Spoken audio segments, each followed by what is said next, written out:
আপনার কি একটি নিজস্ব জিমেল অ্যাকাউন্ট আছে, না অন্য কারো জিমেল অ্যাকাউন্ট ব্যবহার করছেন? জিমেল একটি অত্যন্ত গুরুত্বপূর্ণ অ্যাকাউন্ট আমাদের জন্য। আপনি যদি ব্রাউজিং করেন বা অন্য কোনো অ্যাকাউন্ট ক্রিয়েট করেন, যেমন ফেসবুক, ইউটিউব এবং অন্যান্য অ্যাকাউন্টগুলো, তাহলে অবশ্যই আপনার একটি সিকিউর জিমেল অ্যাকাউন্ট ক্রিয়েট করা অবশ্যই প্রয়োজন। আপনি যদি অন্য কারো জিমেল অ্যাকাউন্ট ব্যবহার করেন, তাহলে আপনার সকল তথ্য তার কাছে চলে যাচ্ছে। সাবধান, অন্য কারো জিমেল অ্যাকাউন্ট ব্যবহার করবেন না। তো এই ভিডিওটি দেখে আপনার এনআইডি কার্ড দিয়ে প্রফেশনাল জিমেল অ্যাকাউন্ট ক্রিয়েট করুন এখনই। চলুন সরাসরি স্ক্রিনে চলে যাই। তো প্রথমে আমি একটি ব্রাউজার ওপেন করে নিচ্ছি। তো নেওয়ার পরে টপ সাইডে দেখুন আমার জিমেলের লোগোটি। জিমেলের লোগোতে ক্লিক করলাম। ক্লিক করার পরে এখানে অ্যাড অ্যাকাউন্ট যে প্লাস বাটনটি আছে, আমি এখানে ক্লিক করলাম। তো ক্লিক করার সঙ্গে আমার জিমেল অ্যাকাউন্টটি দেখাচ্ছে। তো নিচে দেখুন ক্রিয়েট অ্যাকাউন্ট, এখানে ক্লিক করবেন। আপনার সন্তানের জন্য হলে আপনি সন্তানের জন্য, আপনার বিজনেসের জন্য হলে আপনি বিজনেসের জন্য। তো আমি আমার পার্সোনাল, আমি for my personal use click করলাম। ক্লিক করার পরে আপনাকে এখানে ফার্স্ট নেম এবং লাস্ট নেম দিতে হবে। আপনার নাম যদি 3 ডিজিটের হয়, তাহলে প্রথম 2 ডিজিট দিবেন আপনি ফার্স্ট নেমে এবং লাস্টের ডিজিটটি দিবেন লাস্ট নেমে।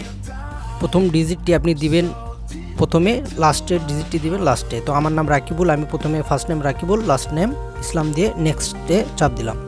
তো নেক্সট করার পরে আপনার এনআইডি, তো সরি আমি একটা কথা বলিনি, এখানে আপনার এনআইডি কার্ড অনুযায়ী আপনার নামটি দিতে হবে, কোনো ভুল দেওয়া যাবে না। এনআইডির সঙ্গে মিল রেখে আপনার নামটি দিতে হবে এবং আপনার জন্ম তারিখটি বা বার্থ যেটা, সেটাও আপনাকে এনআইডি কার্ড অনুযায়ী দিতে হবে।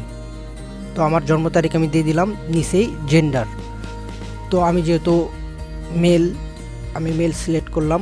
তারপরে নেক্সটে চাপ দেওয়ার পরে ইউজার নেম, আমার আগের একটি জিমেল অ্যাকাউন্ট, যে জিমেল অ্যাকাউন্টটি সেট আপ দেওয়া আছে সেইটাই দেখাচ্ছে। তো আমি এটা সরিয়ে দিয়ে আমার একটি নতুন ইউজার নেম সিলেক্ট করব এই নতুন জিমেল অ্যাকাউন্টটির জন্য। তো আপনারা একটি সুন্দর যেটা অ্যাভেলেবল আছে সেইটাই আপনারা রাখতে পারবেন। তো সুন্দর দেখে একটি জিমেল ইউজার নেম আপনারা রাখবেন। তো আমি মার্কেটার দিলাম, দিয়ে দেখি এটা অ্যাভেলেবল আছে কিনা। এখানে দেখাচ্ছে এটা অ্যাভেলেবল নেই, that user name is taken, try another. তো আমি এখানে 011 যোগ করে নেক্সটে চাপ দিয়ে দেখি, এটাও নাই, এটাও নিয়ে নিয়েছে। তো এখানে আমাকে আরও একটু যোগ করতে হবে, যেটা অন্য কেউ নিয়ে নেবে সেটা আপনি পাবেন না। আমি দিলাম মার্কেটার BD 011 নিয়ে নিয়েছি।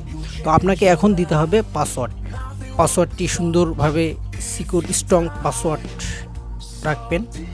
তো পাসওয়ার্ডটি উপরের যে পাসওয়ার্ডটি দিবেন, সেম পাসওয়ার্ড নিচের অপশানটিতেও দিতে হবে। তো আমি পাসওয়ার্ডটি দিয়ে নিয়ে দেখাচ্ছি। তো আমি যে পাসওয়ার্ডটি দিলাম, কনফার্ম নিচের যে অপশনটি আছে এখানেও সেম পাসওয়ার্ড দিতে হবে, যদি ভুল দেন তাহলে নেবে না। তো আমি সেম পাসওয়ার্ডটি নিচেও দিয়ে নিচ্ছি। তো আমি সেম পাসওয়ার্ডটি দিয়ে নিয়ে নেক্সটে চাপ দিলাম। তো নেক্সট করার পরে এখানে রিকভার ইমেল অ্যাড্রেস চাচ্ছে, যে ইমেল অ্যাড্রেসের মাধ্যমে আপনি এই জিমেলটি ফিরিয়ে আনবেন। তো তারপরে নেক্সটে চাপ দিলাম, যাওয়ার পরে আমার জিমেল অ্যাকাউন্টটি দেখাচ্ছে। তো আমি নেক্সটে চাপ দিব। তো নেক্সটে চাপ দেওয়ার পরে নিচে আসবেন, আই অ্যাগ্রি, এখানে ক্লিক করবেন।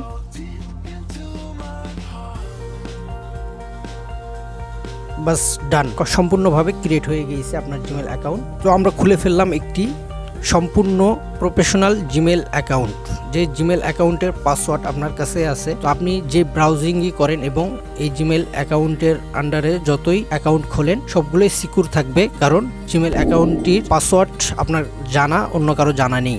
ভিডিওটি যদি আপনার উপকারে আসে তাহলে অবশ্যই আমাদের চ্যানেলটি সাবস্ক্রাইব করে আমাদের পাশে থাকবেন। ধন্যবাদ।